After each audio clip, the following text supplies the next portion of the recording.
One day, we encountered an issue with a patron who had a rather unpleasant bathroom experience. The extent of the fecal matter was beyond imagination, reaching the ceiling, which seemed impossible without intentional flinging. Our initial assumption was that this was the work of some teenagers. However, after an elderly gentleman stopped coming, the Poo-Poo Picasso did as well. Additionally, we've had 2 incidents where sandwiches were discovered in the toilet bowl. As our community comprises mostly elderly members, we sometimes engage in a game of dead or alive when they doze off. Unfortunately, a few have been so hard of hearing that we have had to call emergency medical services. I once proposed a poking stick to help, but it was deemed inappropriate. The most alarming incident we faced was having to bar a homeless patron from the premises after he made a threat to harm children. He has repeatedly attempted to have his ban lifted, calling every few months, but the director and I stand by our decision to involve the authorities. Whenever I see him around town, I avoid him, knowing he is very unstable and he might recognize me as the one who reported him.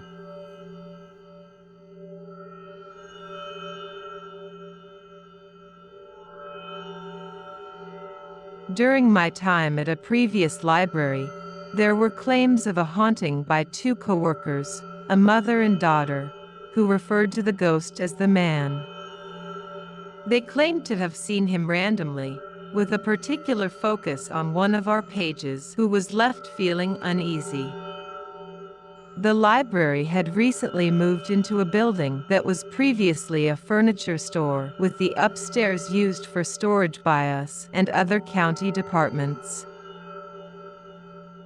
Despite being closed to the public, the man seemed to make an appearance, causing the atmosphere to become quite eerie.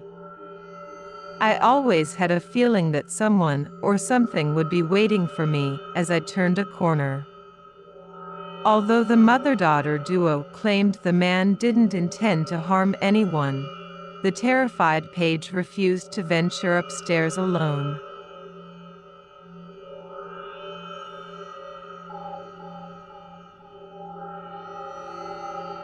I used to work at a hospital library with a spooky ghost.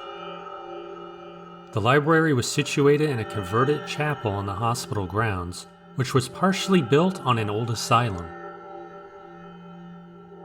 One of the consultant doctors stored the bones of convicted murderers in a projection booth, which only added to the eerie atmosphere.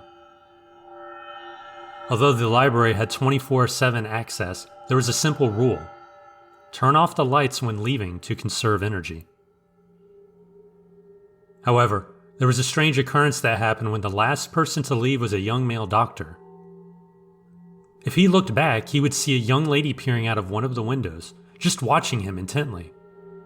She didn't do anything. She just watched him.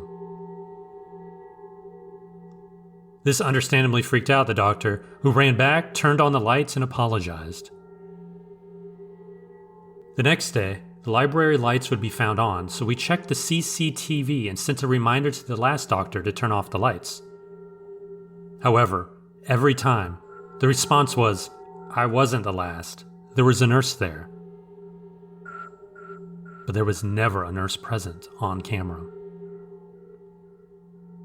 One day, a brave young Filipino doctor approached the woman in the window after hearing the tale. As he got closer, he saw her expression of great sadness and grief. He recognized her as a young nurse dressed in a traditional wimple uniform.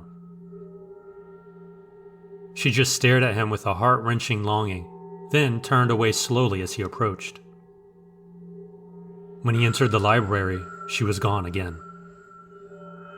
He was convinced that she had an untold sad tale, and given the history of the place, it's entirely possible. The library then gained 2 simple rules at night. Turn off the lights, and whatever you do, don't look back.